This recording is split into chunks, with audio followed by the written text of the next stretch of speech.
They expected me to sign a check for $300,000 to cover my daughter-in-law's failed investment. My son stood there, holding out the pen, not realizing he was pointing a weapon at the only person who truly loved him. I smiled, put the pen down, and walked out the door. By the time he realizes I am gone, his inheritance will be nothing but a memory. My name is Evelyn Hartman, for 25 years. I managed crisis logistics and risk assessment for the Federal Urban Safety Bureau. I was the woman they called when a bridge showed hairline fractures or when a city block needed to be evacuated quietly before a gas main blew. I made a career out of seeing the disaster before it happened, predicting the collapse while the structure still looked sound to the naked eye. It is a cruel irony that I failed to see the fatal cracks in the foundation of my own family until the roof was already caving in on top of me. At 56 years old, I had grown accustomed to the quiet, dusty rhythm of widowhood. Since my husband Richard passed away from a sudden heart attack 5 years ago, my world had shrunk down to the size of my small, paid-off bungalow and my garden. I lived a life of aggressive frugality, clipping coupons and wearing coats until the lining wore thin, all to preserve the insurance money and savings for my only son, Ryan. He was 32 now, a man grown, yet in my heart, he was still the boy who needed me to fix his scraped knees and tell him the world was safe. I drove to his house that Sunday evening with a knot of anxiety tightening in my chest. We used to be close, speaking on the phone every other day, but lately, a cold fog had settled between us. It is the modern American condition, I suppose. We are all so busy drowning in debt and chasing the appearance of success that we forget how to simply be with one another. I had brought a gift, a vintage compass that had belonged to his father, wrapped carefully in brown paper. I hoped it would serve as a bridge, a gentle reminder of the values we had raised him with. When I pulled into the driveway, the sense of dread deepened. Ryan and his new wife, Marissa, had moved into this property 6 months ago. It was a sprawling, modern structure of glass and steel in a neighborhood where the property taxes alone likely exceeded my annual pension. Ryan worked in mid-level marketing. Marissa was trying to launch a lifestyle brand that seemed to consume money rather than generate it. The math simply did not add up. I stepped out of my sedan, which looked like a rusted relic next to the gleaming SUVs in the driveway, and walked to the imposing front door. Marissa answered before I could knock. She was beautiful in a sharp, predatory way, her eyes always scanning the room for something better than what was in front of her. She wore a silk dress that probably cost more than my monthly utility bill. "Oh, Evelyn," she said, her smile tight and not quite reaching her eyes. "We didn't expect you? Quite this early?"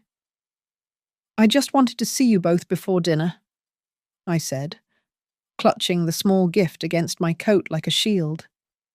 "I thought I could help in the kitchen."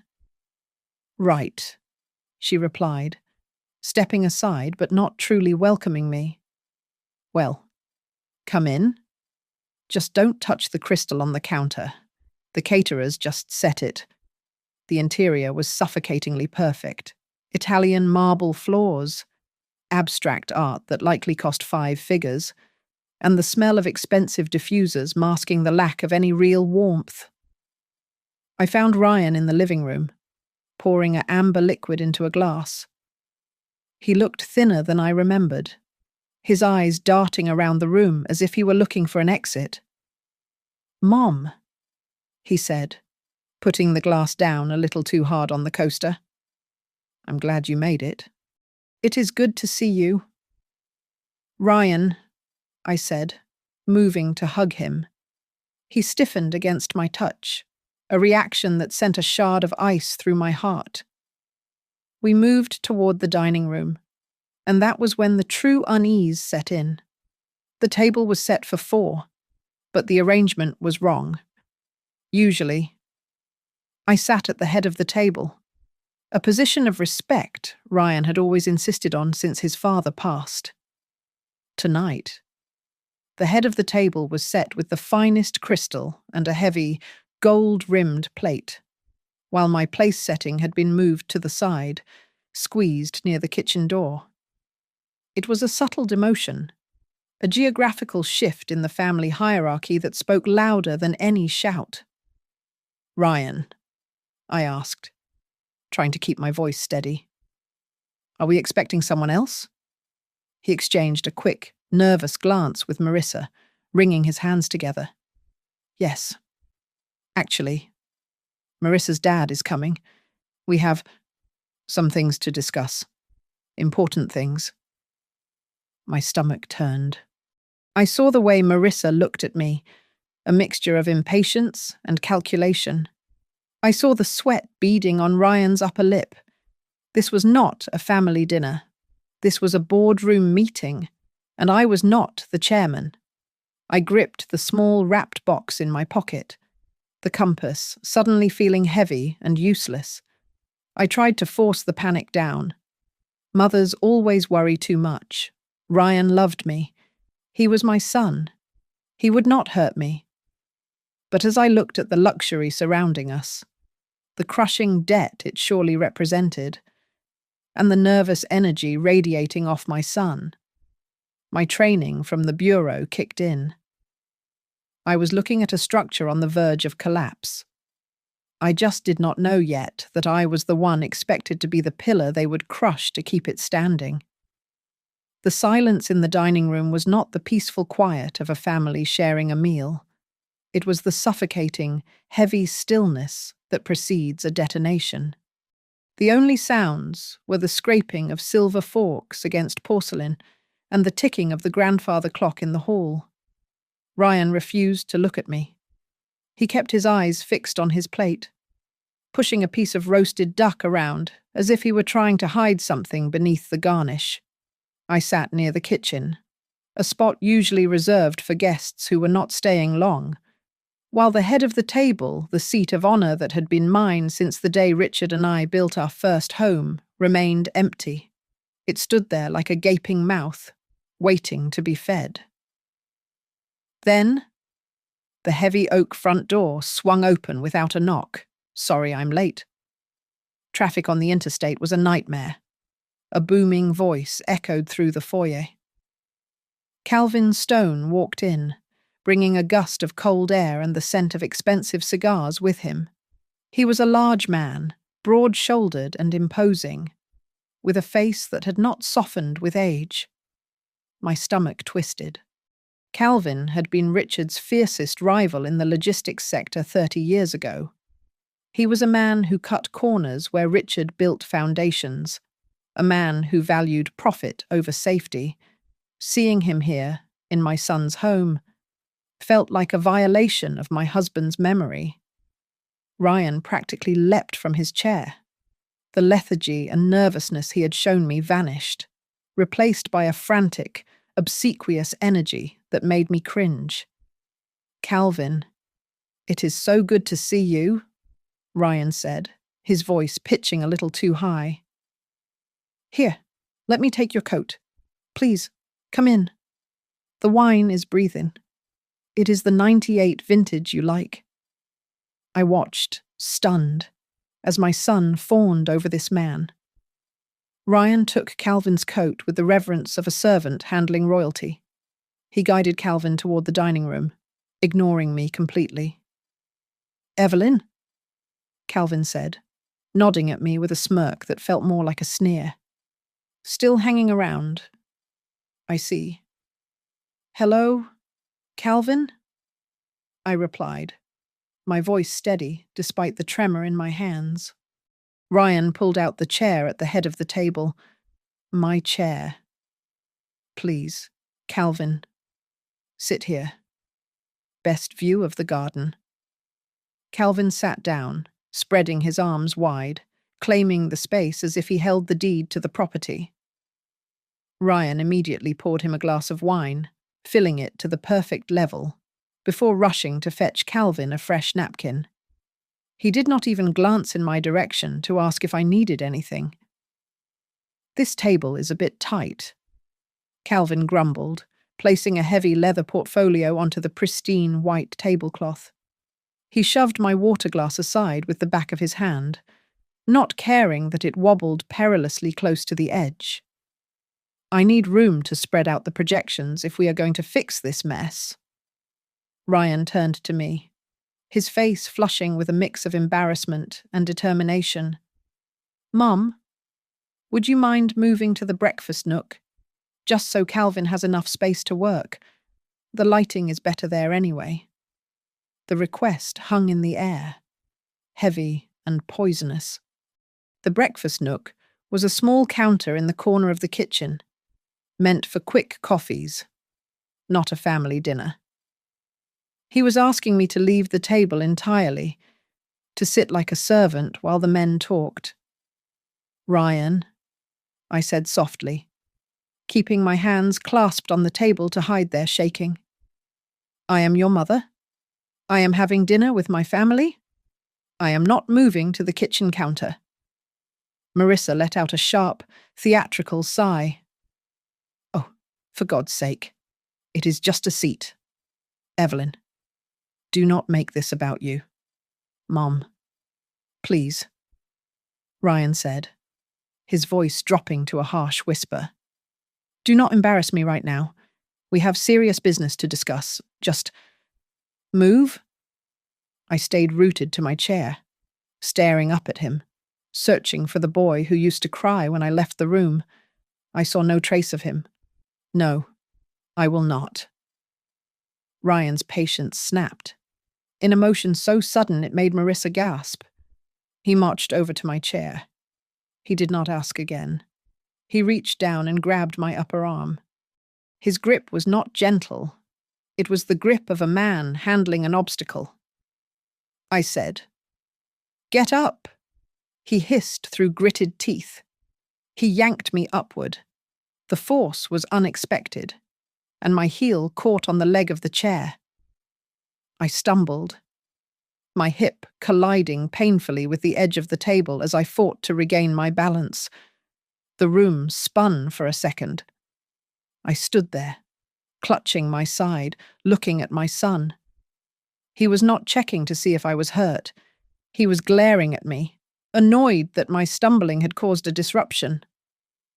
Calvin took a sip of his wine, watching the scene with mild amusement, as if it were a television show he had tuned into halfway through. Marissa looked down at her phone, feigning disinterest. In that moment, standing unsteady on the polished marble floor, while my son smoothed his suit jacket and turned his back on me to apologize to his father-in-law, something inside my chest made a sound like snapping glass. It was the final, agonizing fracture of a hope I had carried for 32 years. I looked at Ryan, but he was no longer my child. He was a stranger who owed me a debt I had never thought to collect. And as the pain in my hip throbbed in time with my heartbeat, I realized with a cold, terrifying clarity that tonight was not just a dinner, it was an ending. I sat on the high, backless stool at the kitchen island, a good 15 feet away from the dining table where the real dinner was taking place. From this vantage point, I was no longer a participant in my son's life. I was an observer, a ghost hovering on the periphery of a feast I had paid for, but was not allowed to taste. The pain in my hip from the stumble had settled into a dull, throbbing ache, but it was nothing compared to the icy clarity that was beginning to crystallize in my mind. The shock of Ryan's physical roughness had faded, replaced by a cold, analytical detachment, the same mindset I used to adopt when assessing a structural failure in a high-risk zone. My glass of water sat on the granite counter, untouched. I watched them. Calvin was dominating the conversation, his voice carrying easily across the open-concept room. It is about leverage, Ryan, Calvin said, slicing into his steak with aggressive precision. In this world, you either have leverage or you are the leverage. Some people, well, some people just take up space. They do not understand that resources need to flow to where they can grow. Ryan nodded eagerly, leaning in as if receiving gospel truth. I know, Calvin. I know. That is why I told Marissa we just need a bridge, a temporary fix to clear the books. A big bridge. Calvin grunted, taking a long pull of his wine. $300,000 is not pocket change, son. Even for a man of my standing, liquidity is tight this quarter. I went perfectly still. $300,000. The number hung in the air like toxic smoke. That was the exact amount in my retirement investment portfolio, the nest egg I had scraped together over 30 years of government service. Skipping vacations, driving old cars, and eating bagged lunches so that I would never be a burden to Ryan in my old age. It is a temporary setback. Marissa chimed in, her voice shrill with defensiveness. The boutique hotel deal in Charleston was solid. We just got hit by bad timing. Once we clear the debt, the equity will bounce back. If you clear the debt, Calvin corrected her, pointing his fork at Ryan. I am not bailing you out on this one. Marissa, I told you. High risk means high exposure. Ryan glanced toward the kitchen, his eyes landing on me for a brief second before flickering away. It was a look I recognized. It was the look of a man eyeing an asset he intended to liquidate. We have a plan, Ryan said, his voice lowering slightly, though in the acoustic perfection of the room, I heard every syllable. Mom is here. We are going to talk about the inheritance early. It makes sense tax-wise. My hands, resting on my lap, curled into fists. He was not asking for a loan. He was planning to harvest me. Marissa laughed. A cruel, tinkling sound. Honestly, it is the logical move. She is pushing 60. What does she even need that kind of liquidity for? She sits in that tiny house watching cable news and gardening. It is just sitting there rotting when it could be saving our future. She will do it, Ryan assured her, sounding terrifyingly confident. She would do anything for me. I just need to frame it as protecting the family legacy. The temperature in the room seemed to drop 10 degrees. I sat there, looking at the back of my son's head. He did not see a mother. He did not see the woman who had worked double shifts to pay for his college tuition so he could graduate debt-free. He saw a walking bank account. He saw a resource to be mined until it was empty, then discarded. This was not just ingratitude. This was a calculation. They had discussed this. They had planned this dinner, the seating arrangement, the humiliation. It was all a theatre designed to break my spirit, so I would hand over the check just to make the awkwardness stop. A strange calm washed over me. The trembling in my fingers ceased. I reached into my purse and pulled out my phone. The screen glowed softly in the dim light of the kitchen. I looked at the time. It was 8:15 in the evening. I unlocked the screen and opened my banking application. My thumb hovered over the interface. I was no longer Evelyn the mother, the widow, the woman who cooked pot roast on Sundays. I was Evelyn Hartman, Senior Crisis Manager. I was looking at a compromised asset that needed to be severed to save the integrity of the remaining system. Ryan, I whispered to myself, so softly that only the hum of the refrigerator could hear me. You have made a grave miscalculation. I navigated to the contact list. I found the number for Diana Cole. My attorney of 20 years. I did not call her yet.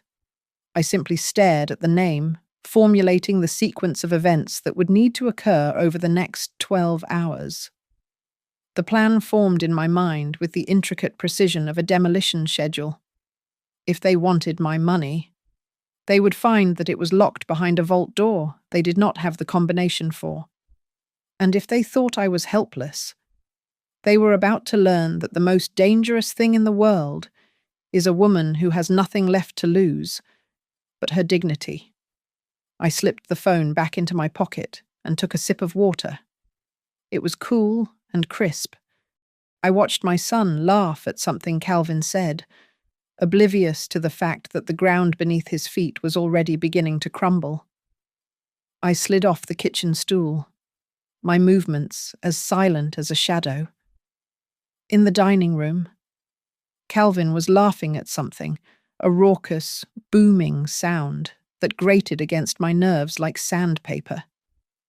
Ryan was pouring more wine, his face flushed with the intoxication of assumed victory. They did not even turn their heads as I walked down the hallway. To them, I was already gone, a non-entity, a signature waiting to happen. I slipped into the guest powder room and turned the heavy brass lock until it clicked. My hands were no longer shaking. I turned on the cold water tap, letting the rushing sound fill the small space, creating a sonic barrier between me and the vultures in the dining room. I sat on the closed lid of the toilet and dialed a number I had not called in years for anything other than holiday greetings. Diana Cole answered on the second ring. "Evelyn, it is past 8:30. "Is everything all right?" "No." "Diana," I said, my voice low and devoid of the trembling that had plagued me earlier. "I need you to open the file. The contingency file for Hartman Crisis Logistics." There was a pause on the other end, heavy with understanding. Diana had been my husband's attorney, and then mine. She knew where all the bodies were buried. "You mean the revocation protocols, Evelyn? Are you sure?" "Once we pull that trigger, I am sure." I cut her off. "Ryan believes he is a partner. He believes he owns 40% of the firm because I let him play executive. But we both know the truth. He is an employee with high-level clearance. I want that clearance revoked. Tonight. I will need to wake up the IT director to lock him out of the server," Diana stammered, clearly sensing the icy resolve in my tone. "Do it," I commanded. "I want his keycard deactivated. I want his access to the company accounts frozen. He is not to authorize a single penny in spending as of this moment. If he tries to sign a contract, I want it flagged as fraud." "Okay. I am logging in now," Diana said, the sound of typing clicking furiously in the background. "What about the assets?" "All of it," I said, staring at the intricate wallpaper pattern without really seeing it. "The house he is living in. The deed is in my name, held in the family trust. I want the occupancy agreement terminated. He has 30 days, which is more generosity than he deserves." I could hear Diana taking a sharp breath. "Evelyn, this is his home. If you do this, you are effectively making him homeless. He made his choice when he put his father-in-law in my chair." I replied. "Now, the bank guarantees, the credit line he uses for that lifestyle, the car, the country club membership. It is all secured against my portfolio. Rescind the guarantee. The bank will call the loans immediately. He does not have the liquidity to cover that debt. He will face immediate foreclosure and repossession." "I know," I said. "That is the lesson." "And the will?" Diana asked softly. "Draft a new one," I said. "Leave him $1, just so he knows I did not forget him. Leave the rest to the veterans' charity Richard supported. I want the papers ready for me to sign at 9 o'clock tomorrow morning. Consider it done, Diana said. Evelyn, take care of yourself. I hung up the phone. The silence in the bathroom was absolute, save for the running water. I stood up and turned off the tap. The sudden quiet was jarring. I looked at myself in the mirror above the sink. The woman staring back at me was familiar, yet I had not seen her in a long time. The softness around the eyes was gone. The stoop in the shoulders, born of years of trying to be small and accommodating, had vanished. I straightened my blazer. I applied a fresh coat of lipstick, a shade of deep crimson that I used to wear when I walked into boardrooms to fire incompetent managers. The mother who baked cookies and forgave every slight was gone, washed away down the drain with the cold water. Standing in her place was the CEO of her own life, and she was about to conduct a hostile takeover. I unlocked the door. It was time to leave. I did not need to be there to witness the explosion. I knew the blast radius of my own decisions. The timeline of destruction I had set in motion was as precise as a Swiss watch, and as I drove my old sedan north, putting miles of highway between myself and the life I was leaving behind. The chaos was erupting in the home I had just walked out of. At 8 o'clock in the morning, while Ryan was likely nursing a hangover from the expensive wine he had consumed in celebration of a victory he had not won, his phone began to ring. It was not a social call. It was the senior vice president of the First National Bank, a man who usually only called to offer upgrades, now calling to demand blood. I can imagine Ryan fumbling for the phone, his voice thick with sleep. Mr. Hartman, the banker would have said, his tone stripped of all professional warmth. We have received a notification from the primary guarantor regarding the revocation of collateral on your secured loans. The $3 million credit line, the mortgage on the Whispering Pines property, and the business overdraft. They are all currently unsecured. What? What are you talking about? Ryan would have stammered, the fog of sleep vanishing instantly. My mother guarantees those notes. It is a family trust. The guarantee has been withdrawn. Mr. Hartman, per the terms of your agreement, without the guarantor, the full balance is due immediately. If we do not receive a wire transfer for the arrears by noon, we will begin foreclosure proceedings. Before Ryan could even process the horror of losing the house, his phone would have buzzed again and again. The notifications came in a digital avalanche. His platinum credit card declined. The lease on his luxury German sedan terminated due to a lapse in creditworthiness. The illusion of wealth he had wrapped himself in was unraveling thread by thread. Panic, cold and sharp, would have seized him. I know my son. He does not handle pressure. He collapses under it. He would have dialed my number, his fingers trembling. Pick up. Come on, Mum. Pick up. He would have hissed, pacing the marble floors of a kitchen he could no longer afford. But I had already engaged the call forwarding service. His desperate pleas were routed to a dead voicemail box. He was screaming into a void. The noise must have woken the others. Calvin Stone, a man who could smell weakness like a shark smells blood in the water, would have sensed the shift in the atmosphere immediately. He came downstairs, expecting a finalized deal, only to find his son-in-law sweating through his silk pajamas. Where is the check? Ryan Calvin asked, his voice low and dangerous. There is a complication, Ryan choked out. Mum, she is not answering. The bank is calling. There is some mistake with the accounts. Calvin's face surely hardened into stone. He did not get where he was by backing sinking ships. A mistake. Calvin sneered. You told me you had control. You told me the assets were yours to leverage. They are. I just need to find her.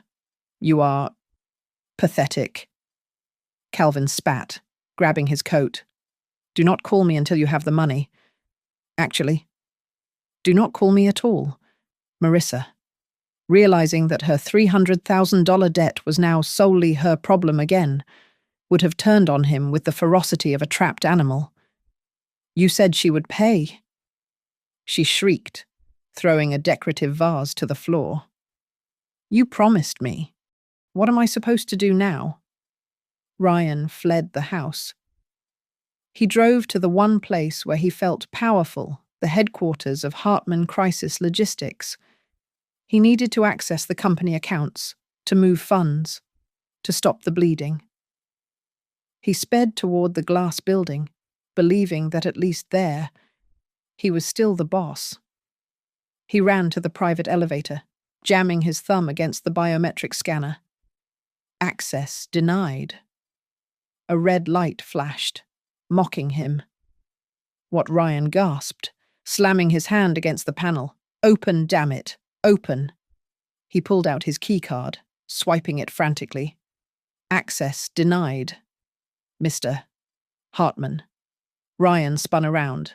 It was the head of security, a man I had hired 10 years ago. He held a manila envelope in his hand, his expression pitying but firm. The system won't let me in.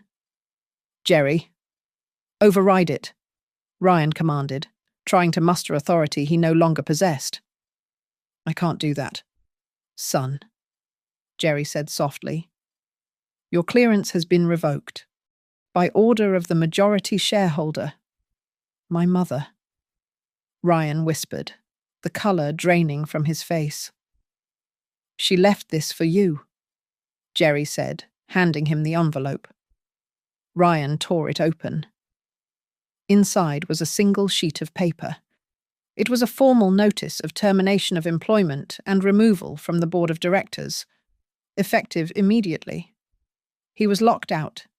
He had no job, no access to the accounts, and no authority. He stood in the lobby, surrounded by employees who were politely looking away, and felt the crushing weight of reality. The empire he thought he would inherit was a fortress, and I had just raised the drawbridge. This can't be happening. He stuttered, his back sliding down the cool glass wall until he hit the floor.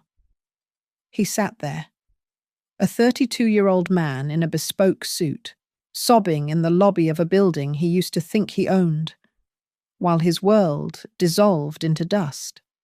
It took exactly 48 hours for the domestic empire Ryan believed he ruled to dissolve into dust. I was not there to see the suitcases being packed, but I know the pattern of this specific collapse. It is the same way a building falls when the load-bearing wall is removed, first the groaning of the structure, then the cracks, and finally, the catastrophic failure. The first casualty was his marriage. Marissa, who had looked at me with such disdain only 2 nights prior, was not a woman built for adversity. She had married a man she believed to be a secure asset, and when that asset depreciated overnight, she cut her losses with ruthless efficiency. You lied to me. Marissa screamed, her voice echoing off the high ceilings of the foyer as she dragged a designer suitcase toward the door.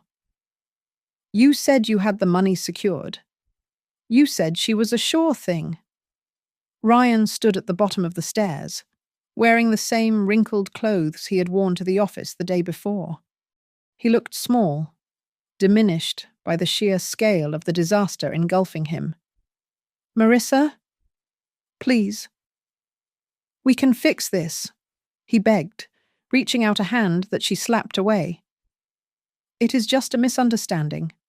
Mom is just... She is having an episode. She will come back. She is not coming back. Ryan Marissa shouted, her eyes wet with angry tears. My father checked. She liquidated everything. She cut you off. You are toxic debt. And I am not sinking with you. Then came the part that hurt me to imagine, though I knew it was necessary. My grandchildren, Leo and Sophie, stood by the door, clutching their backpacks. They were innocent in this, yet they were the ones watching their world fracture. Daddy, Leo asked, his voice trembling. Where is Grandma Evie? Why didn't she say goodbye? Ryan looked at his son, and for the first time in his adult life, he had no answer. The shame must have burned him like acid. He could not tell them that he had tried to sell their grandmother's dignity to pay for his wife's mistakes. He could only stand there, mute and helpless, as his family walked out the door. We are going to stay at Grandpa Calvin's, Marissa announced coldly, not even looking back. Do not follow us until you have a place to live that is not being foreclosed on. The door slammed shut, leaving Ryan alone in the silence, and it was a heavy silence. The notice from the bank was already taped to the front door, a stark white rectangle announcing the intent to foreclose. The house, once a symbol of his status, was now just a pile of debt he could not service. Ryan spent the next few hours in a manic state of denial. He began making calls, trying to find a crack in my armor, a way to reach the mother he had taken for granted. He called my friends. He called distant cousins. He even called the local hospitals. He finally got through to Diana Cole's office, bypassing the secretary by using a number he had memorized from childhood. Diana. Thank God. He gasped into the receiver. You have to tell me where she is. Is she sick? Is she mentally unstable? I can get power of attorney if she is not in her right mind. Your mother is perfectly sane. Ryan. Diana's voice came through the line, sharp and professional. She is simply unavailable. Unavailable? Ryan choked out, his voice cracking. I am her son. I have no money. Marissa left me. I am going to lose the house. You have to tell her to call me. I have passed along your messages, Diana replied, and I could hear the finality in her tone. She has not instructed me to reply. Goodbye, Mr. Hartman. The line went dead. Ryan lowered the phone, the silence of the empty house rushing in to fill the space where his arrogance used to be. He sat on the floor of the living room, surrounded by the expensive furniture he would soon have to sell. For years, he had told himself that I was the needy one, the lonely widow who relied on him for purpose. He had convinced himself that he was doing me a favor by letting me be part of his life. But as the sun began to set, casting long, dark shadows across the room, the terrifying truth settled in his gut. He had never been the independent man he pretended to be. He was a vine that had mistaken itself for a tree, and now that the trellis was gone, he was collapsing under his own weight.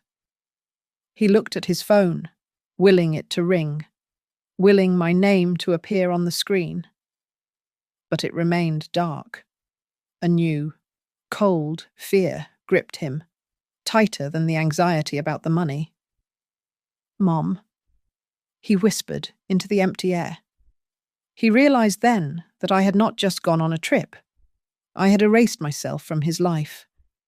And for the first time, Ryan Hartman was truly, completely alone. The absence of his mother was not a relief. It was a void that threatened to swallow him whole. While Ryan was watching his life dismantle itself brick by brick, I was watching the interstate highway markers blur past through the tinted window of a Greyhound bus. I did not take my car.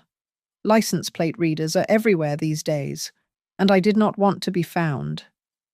I bought a ticket with cash, pulled my hat low over my eyes, and slipped out of the city like a thief in the night. My destination was a small, forgotten town on the edge of Lake Michigan, a place Richard had circled on a map 20 years ago. He always said we would buy a cottage there when he retired, a place to watch the water and forget about the noise of the world. He never made it. I was finishing the journey for both of us.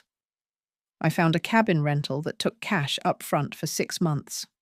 It was a drafty little structure, smelling of pine needles and old wood smoke, situated at the end of a gravel road that barely appeared on the map. It was perfect. The moment I stepped inside, I turned off my smartphone, removed the SIM card, and locked it in the bottom drawer of the bedside table. No GPS, no social media updates, no digital breadcrumbs for my son or his frantic in-laws to follow. I had become a ghost in the system I once helped manage. My communication with the outside world became archaic by design.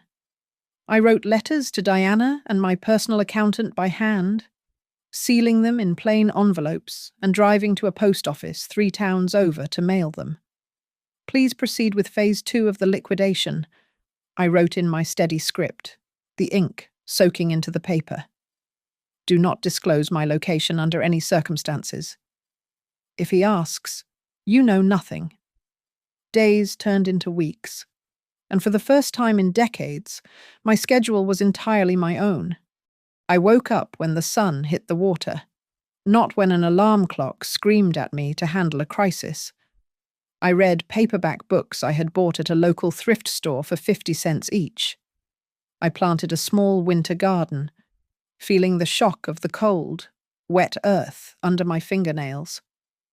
It was a grounding sensation, a reminder that life continues even when the structures we build collapse. I hiked along the rocky shoreline, letting the wind whip my hair and scrub away the stale air of the city and the suffocating weight of my own disappointment. But peace is a complicated thing to reconstruct. I knew, with the precision of the professional I used to be, exactly what was happening back home. I did not need internet access to know the repo men were towing Ryan's luxury car. I did not need to see the foreclosure notices to know they were piling up like snowdrifts against the front door of that glass house. I had signed the orders. I had pulled the pin on the grenade. Sometimes, late at night, when the silence of the woods felt too heavy, I would unlock the drawer and put the SIM card back into the phone, just for a moment. The screen would light up, flooding with notifications. 142 missed calls, 87 text messages. I scrolled through them, my heart hammering against my ribs like a trapped bird. Mom, please pick up. I am scared. Mom, where are you? Marissa is gone. I am all alone. I am sorry. Please, just call me. I read them, and tears blurred my vision. Every instinct in my body screamed at me to call him, to fix it, to write the check and make the pain stop. That is what a mother does. She shields her child from the fire. She takes the burn so he does not have to. But I stared at the glowing screen and forced myself to remember the way he had gripped my arm, the way he had looked at me as if I were nothing more than a transaction. If I pulled him out of the fire now, he would never learn that fire burns. He would go through life thinking someone would always come with a bucket of water to save him. I pulled the SIM card out again, my hands shaking, and threw the phone back into the drawer with a clatter. Not yet, I whispered to the empty room, my voice trembling in the dark. You are not ready yet. And neither am I. I sat by the window, watching the moonlight dance on the dark water of the lake. I was free. I was powerful in my silence, but as I touched the cold glass, I felt the ache that no amount of distance could cure. I had taken away his inheritance, his house, and his safety net. But I could not surgically remove the love I had for him. That was the only thing I could not hide from, and it hurt more than any debt he could ever owe. The fall from grace is rarely a straight line. It is a series of jagged impacts, each one stripping away another layer of pride. I learned through Diana's detailed reports that Ryan had been evicted from the marital home exactly 30 days after I left. He did not move into a luxury apartment or even a sensible rental. With his credit score decimated and his bank accounts frozen, he ended up at the Starlight Motel on the edge of the industrial district, a place where the neon sign buzzed incessantly and the rooms cost $40 a night. He tried to find work. I have to give him that small credit.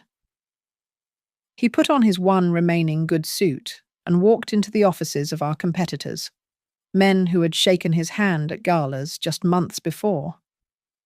But the business world is a small, echoing chamber. I am sorry. Ryan, one former associate, reportedly told him in the lobby, refusing to even let him past security. But after what happened at Hartman Logistics, nobody is going to touch you. You are a liability. To make matters worse, Calvin Stone decided to wash his hands of the bad investment publicly. He gave a quote to a local business journal stating that he had severed all professional and personal ties with the Hartman family due to ethical misalignments. It was a polite way of saying he had thrown my son to the wolves to save his own reputation. Then came the legal courier. Marissa did not even have the decency to tell him to his face. She had the divorce papers served to him at the motel. I saw a copy of the filing later, under the section for the reason of dissolution. It listed irreconcilable differences. But in the detailed statement, she cited financial instability and gross negligence endangering the family welfare. She was not just leaving him. She was erasing him, taking the children and ensuring he looked like the villain so she could play the victim. His friends, the ones who drank his expensive scotch and laughed at his jokes when he was paying the tab, vanished like smoke in a strong wind. They were not friends. They were parasites.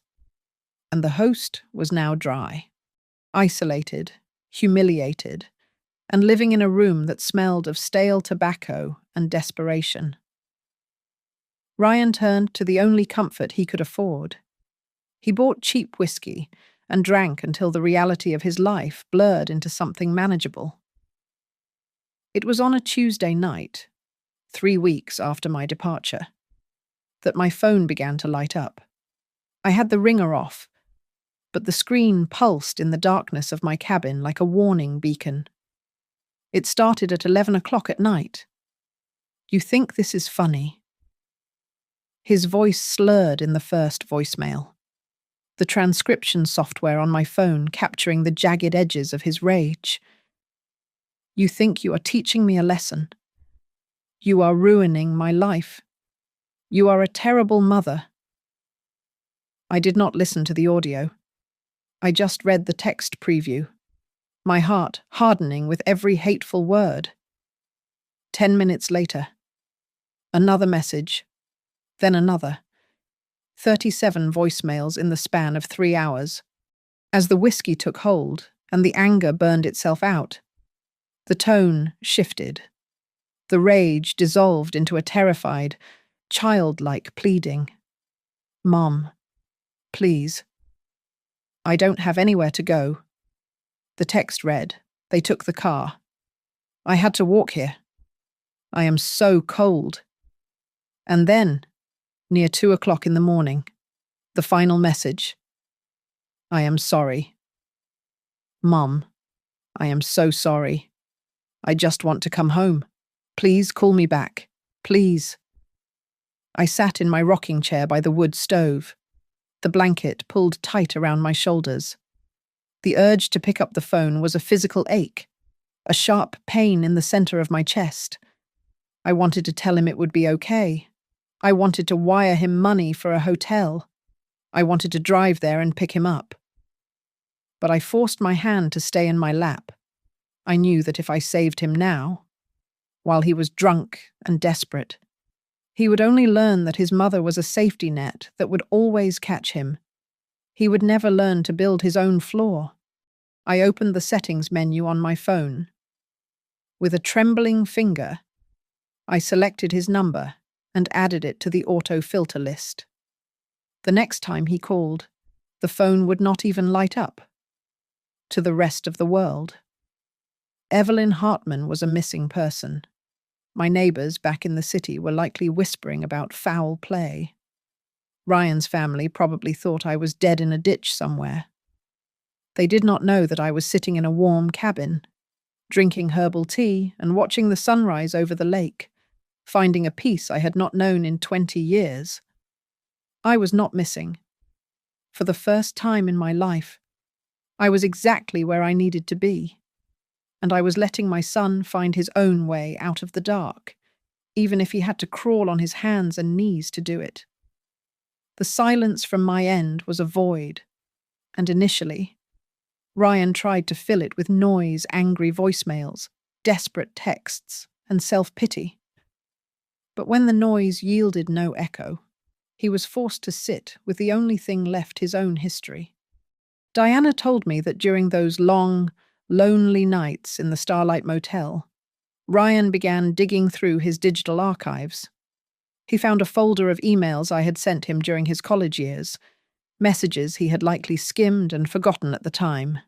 In one email, sent on his 20th birthday, I had written, "Money is a tool.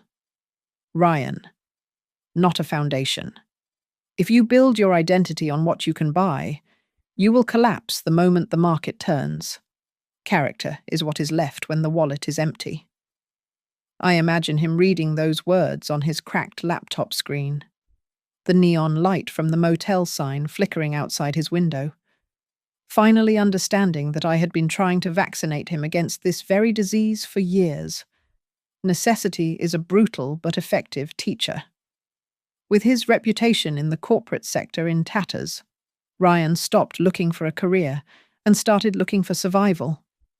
He took a job at a logistics warehouse, not as a manager, but as a floor associate.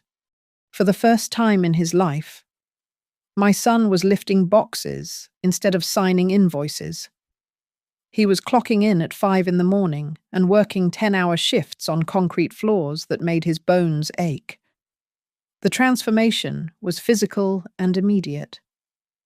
The soft hands that had only ever held a pen or a wine glass became calloused and blistered.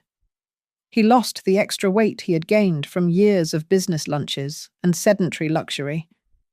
But the internal shift was more profound. He learned to cook. He could no longer afford takeout, so he bought a hot plate and learned to make rice and beans. He learned to mend his clothes because he could not afford to replace them. One evening, he sat under the dim bulb of his motel room and sewed a button back onto his work shirt. It was a clumsy job. The thread mismatched.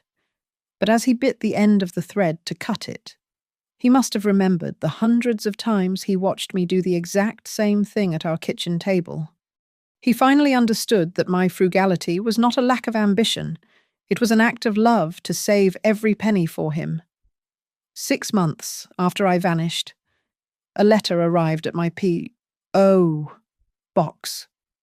It was forwarded by Diana. As per my instructions, the envelope was plain, the stamp crooked. I sat on my porch, the autumn wind biting at my cheeks, and opened it. The handwriting was familiar, though shakier than I remembered. "Dear Mum," it began, "I am not writing to ask for money. I know I do not deserve it. And honestly, I do not want it. I wanted to tell you that I finally get it. I know why you were always so tired when you came home from the bureau. I know how heavy it feels to carry everything alone. I am sorry I made your burden heavier when I should have been lifting it. I hope you are warm. I hope you are happy. Please just be safe." There was no return address. He did not ask for a reply. My chest tightened. A physical ache that was almost unbearable. Tears pricked my eyes, hot and fast. I wanted to grab a pen and write back immediately. I wanted to tell him that I was proud of him, that he was finally becoming the man I knew he could be.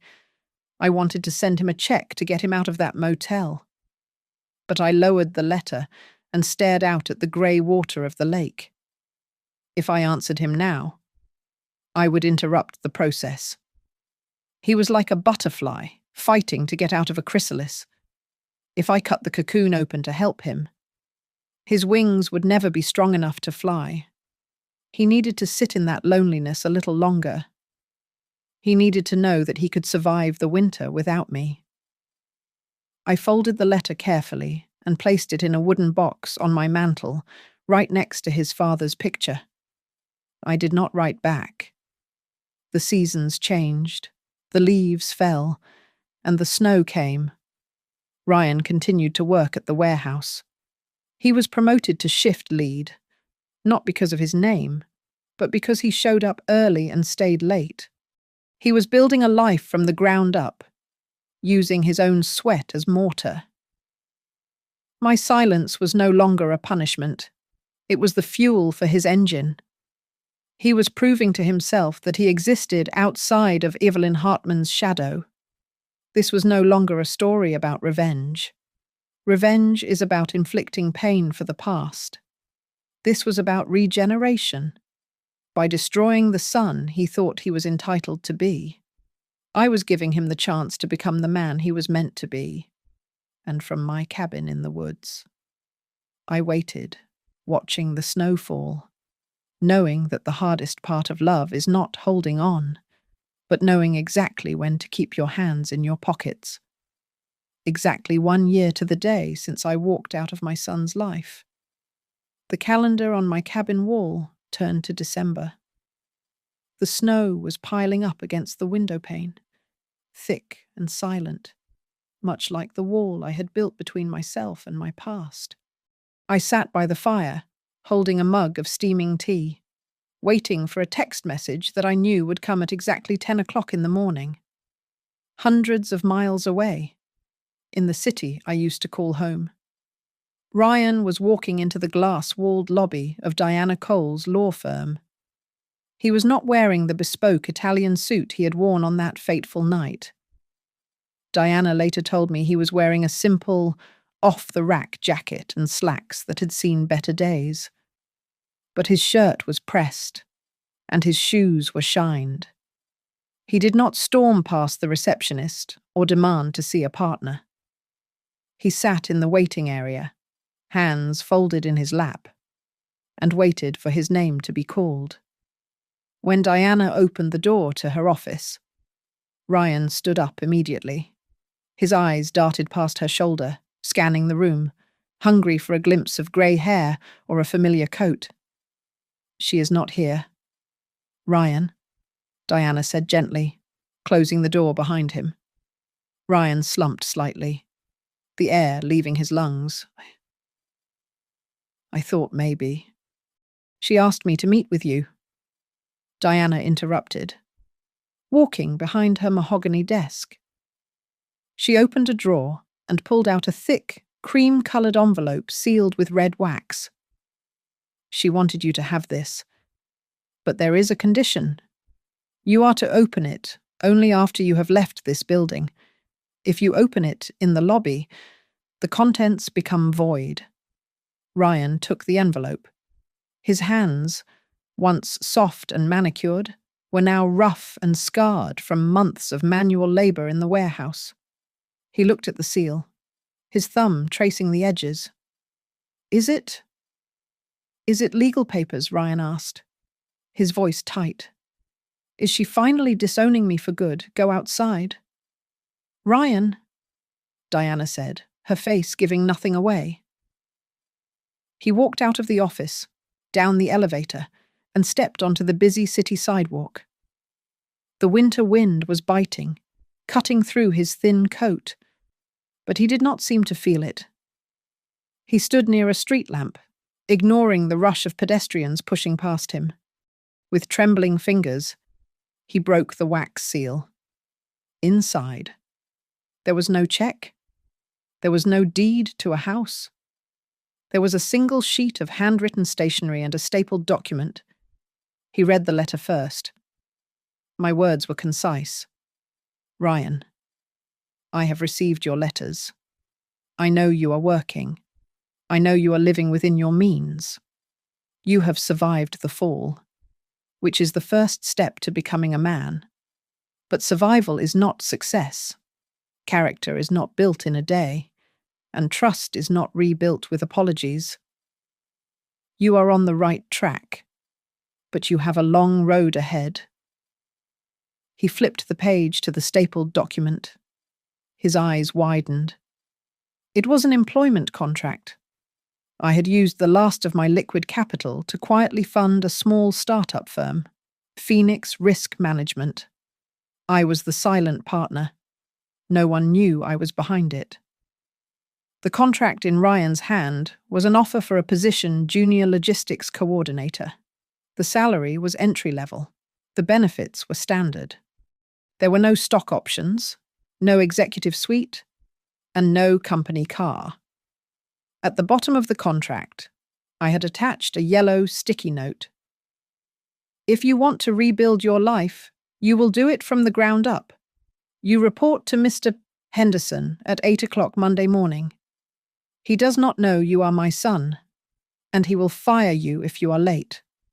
Prove it with actions, not words. Ryan stood there on the street corner, clutching the papers to his chest. People walked by, annoyed that he was blocking the flow of traffic, but he did not move. His shoulders began to shake. He lowered his head, and for the first time in years, he cried. These were not the tears of a spoiled child denied a toy. They were the tears of a drowning man who had just been thrown a rope. It was not a handout. It was an opportunity. Back in my cabin, my phone buzzed. It was a picture from Diana, taken from her office window looking down at the street. It showed a small figure in a grey coat, wiping his eyes and clutching a white envelope. I looked at the photo for a long time. I did not call him. I did not pack my bags to return. I simply placed the phone down on the table and looked out at the frozen lake. I had not forgiven him completely. Some wounds take longer than a year to heal, but I had unlocked the door. I smiled, a small, sad smile that reached my eyes. I took a sip of my tea. The lesson was over, but the work was just beginning. And that, I realized, was the only inheritance worth leaving him. Thank you so much for listening to this story. I would love to know where you are tuning in from. Today, are you listening from a cozy cabin like Evelyn, or maybe on your way to work? Drop a comment below and let's chat about what you would have done if you were in Evelyn's shoes. If you enjoyed this story, please subscribe to Grandma's Family Diary, hit that like button, and smash the hype button to help this story reach more people.